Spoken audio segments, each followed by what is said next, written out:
Ngayong 2026, kamustahin natin ang buffet dito sa Pilipinas. Sa pagbabalik ng New Era, buhay na buhay muli ang buffet culture ng bansa. Tulad na lang ng Vikings Luxury Buffet na isa sa pinakasikat na restaurant chains ng Pilipinas. Very crunchy siya, pero hindi siya garlic bread. Toasted bread lang siya. Ganda ng texture.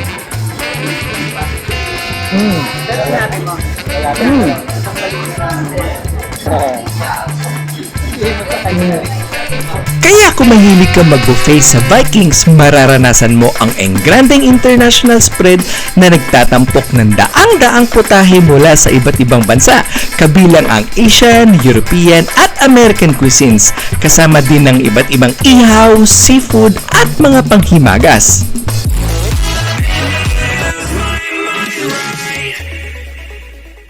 Sinubukan ko munang bisitahin ang Italian station na naghahain ng iba't ibang carb-heavy pasta na madaling magustuhan ng panlasang Pinoy.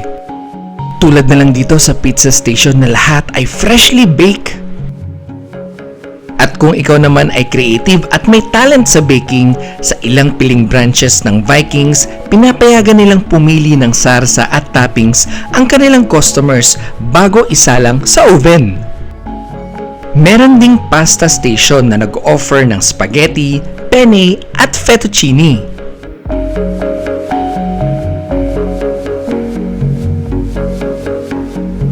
So ito yung mga iba't ibang klase nila ng grill. Actually, ito yung isa sa gusto ko munang unahin eh. Pero kailangan muna natin na makita yung mga iba't ibang klase ng seafoods nila, iba't ibang klase ng meat nila, ng salmon, ng pork mas, ng beef. So ito yung mga iba't ibang klase ng roast chicken, ng beef, ng Angus beef. Tapos meron din sila dito mga seasonings nila ng mga sausawan. Grabe, ang dami, ang sasarap. Ano in order mo? Beef. So kung naghahanap kayo ng mga pang-kids na mga pagkain, meron sila dito. Itong mga s'mores pizza nila. Ayan, may mga popcorn, may mga cheese, may mga fried chicken, churros. Tapos ito, may mac and cheese. Tapos kung mahilig sa cupcakes, meron din dito.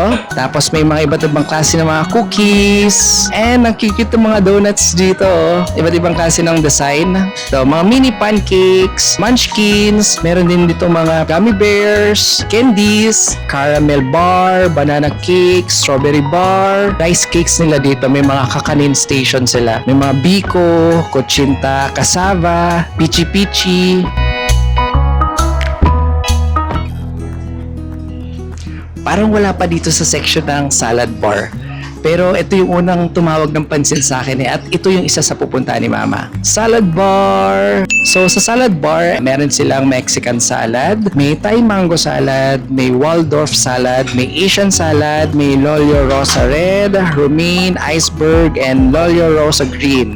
Wow, nakakatakam talaga. Siguro pag mga nasa 30s ka na, ma-appreciate mo talaga yung mga ganitong klase ng pagkain. Good news po sa ating mga vegetarian at young at heart dahil sa salad section dito sa Vikings Luxury Buffet na nagsisilbing pampagana or appetizer kung saan malaya ka makakagawa ng sarili mong bersyon ng salad.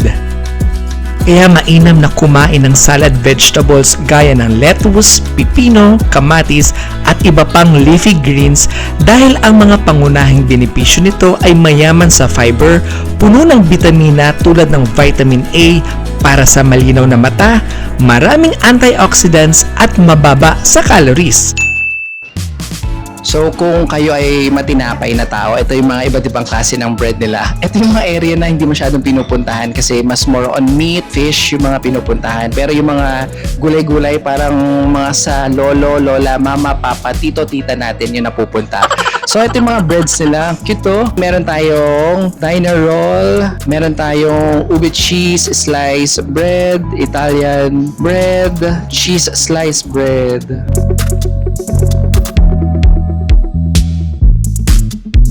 Bukod sa bread, meron din sila mga butter na ginagamit dito. May peanut butter, may orange, marmalade. Kung gusto mo ng palabok, meron din ditong favorite nating palabok. Ayan, so may kalamansi, may egg, may chicharon. Tinapa. Ito yung palabok sauce niya. Wow. Tapos ito yung palabok noodles. Tingnan nga natin kung anong klase ng noodles ang ginamit nila. Ito meron tayong sinigang soup. Aray ko, mainit. Napaso ako doon. So meron din sila dito ang miso soup. Sa miso soup, meron mga iba't ibang klase ng ingredients din na sinasama. So, ano yung miso soup? Tapos ito yung mga seafood chowder. Check natin yung seafood chowder.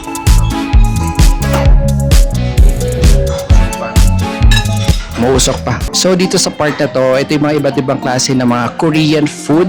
Meron tayo ditong chapchae, itiyodoki, meron din tayong odeng bokyum. So sa mga mahilig kumain sa Korean, hindi rin syempre magpapatalo mga pagkain dito. Oh, my favorite kimchi! Yan. So, kung meron kayong food allergy, ayan, meron silang mga nakalagay na notice dito para hindi tayo basta-basta kuha ng kuha, para hindi tayo mapahamak din at para maubos natin yung pagkain. So, meron tayong tofu champuru, meron tayong pork kimchi gyoza, at meron tayong okonomiyaki. Yan. So, ito yung buong Korean side ng mga pagkain. So mga cried out, mag-food taste na tayo dito sa may Vikings and ito yung first meal natin ngayon. Ayan, so mag-hi kayo guys! Hello! Ayan! Diba, busy lahat sila kumain tsaka dami nang nakalagay sa table. Una nating titikman ay yung kanilang chicken at saka yung pork.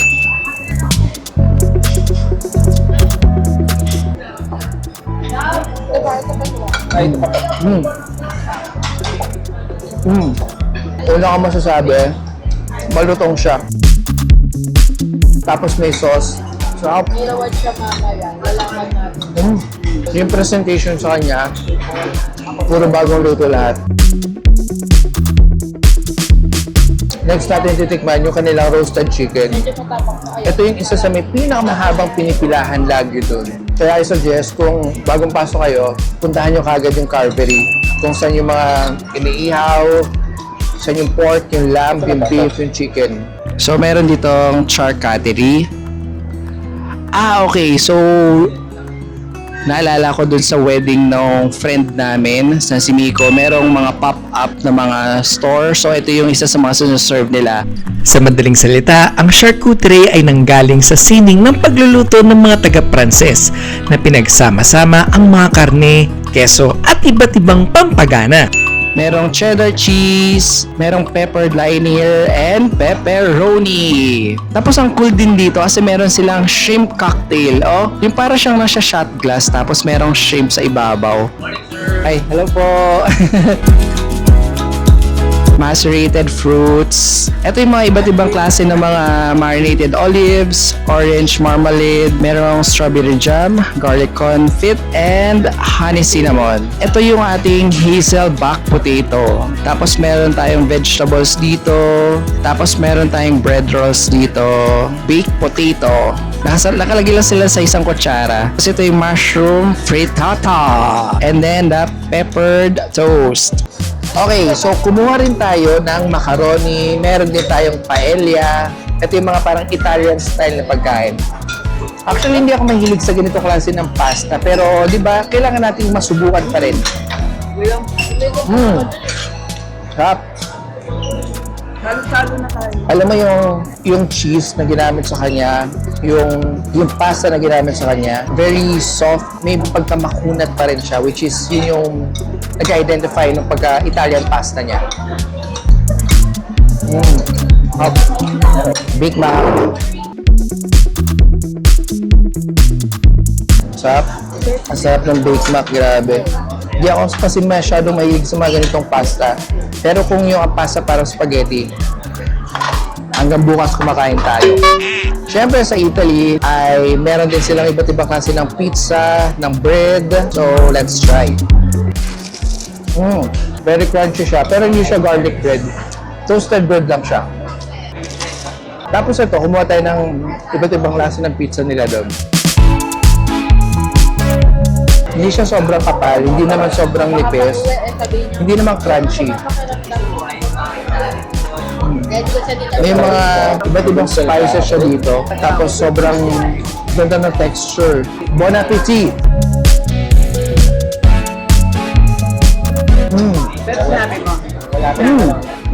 Nasa India na tayo. So remember last time no nag-food vlog tayo sa street food sa Ugbo, ayan sa Fusion Alley, may mga panipuri tayo nakikita. Ito yung example ng panipuri nila dito. Before wala pa yung mga ganitong food may samosa, tapos ito yung mga iba't ibang klase ng kanyang mga sauces. Naan. So ito yung mga vegetables nila, iba't ibang klase. Alam mo yung naka-fried siya, pero ang sangkap niya sa loob parang iba't ibang klase ng vegetables. Parang fried lahat. Ito, meron silang chana masala. Ito yung masasabi mong more on seasoning, mga iba't ibang klase ng mga sauce yung mga nilagay niya. It's chicken masala. Tapos ito yung favorite nating biryani, salmon tikka masala, India.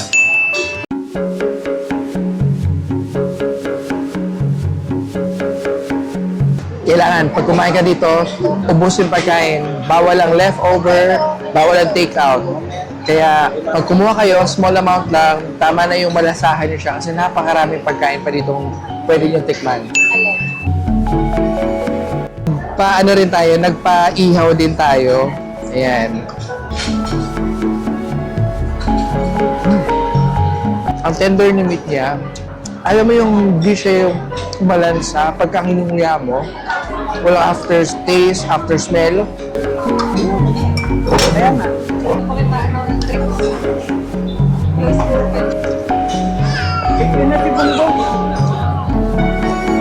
After India, pupunta tayo ng Japan. So, ito yung mga watame salad nila. Salmon, onigiri, meron silang poke bowl, ebi omirigimi, assorted sushi. Halos wala na lahat ng natira. So, meron silang presentation dito ng tuna sashimi and salmon sashimi. Kailangan mo lang mag-ask ng assistance para asikasuhin ka nila. Yan. So, ito yung iba't ibang klase. Pili ka dyan. Ito yung favorite nyong wasabi. Ako hindi ko favorite yan Ito na yung iba't ibang klase ng maki, vegetarian roll, California maki, tropical ocean, coral maki, wala nang New York roll, hot yellow mango, futomaki, karitonga, crunchy roll, filimaki. Pero alam mo, every time na naubos, talagang gumagawa sila, nagre-refill. Ayun, no? On the spot nilang ginagawa lahat. Kaya lahat ng mga kinakain natin dito is freshly made. Tsaka malinis yung pagkakagawa.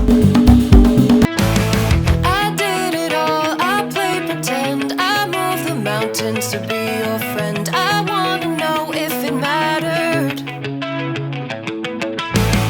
I would have gone to war for you, I would have bent the earth in two just to get to our ever after.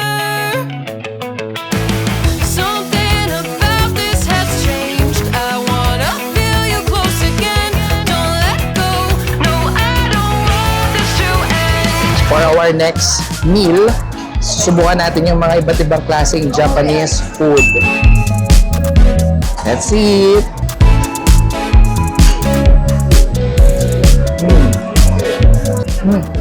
Ang sarap nito.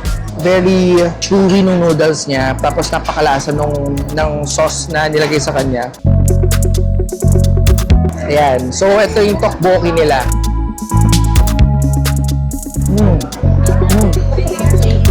Sobrang spicy yung kanyang sauce. Very chewy ng rice cake. Imagine mo kumakain ka ng biko, bibingka, ganun ka-chewy. Ito yung fish cake nila dito.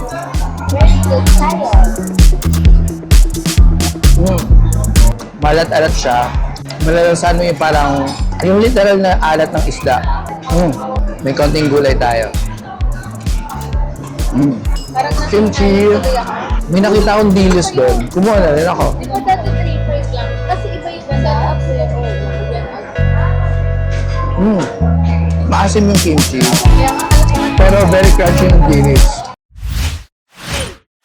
So mga cried out yung ating overall performance dito sa may Vikings, dito sa may Gateway Cubao. So pumunta po kami dito, nagpa-reserve kami kasi much better po na pagpunta nyo dito is hintayin nyo lang yung time in which is 11 a.m. papasok na po kayo, meron na pong nakaalat na table para sa inyo.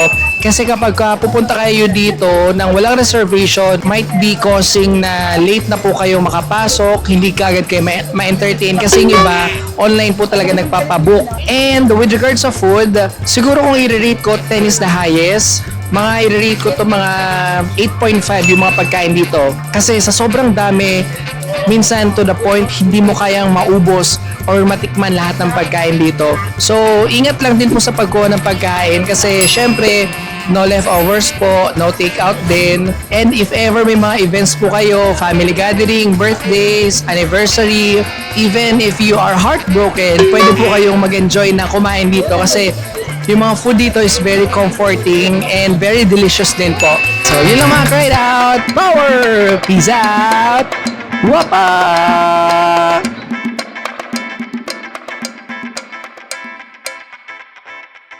So, meron tayong isang bisita dito. Ang pangalan po niya ay Zion. So, tanungin natin sa kanya kung nasarapan ba siya sa food. Sir Zion, nasarapan po ba kayo sa food?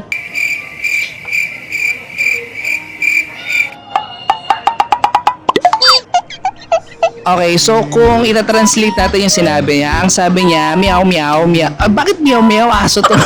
Hindi, yun. Pwede po ang pet dito sa Vikings, dito yan sa may gateway.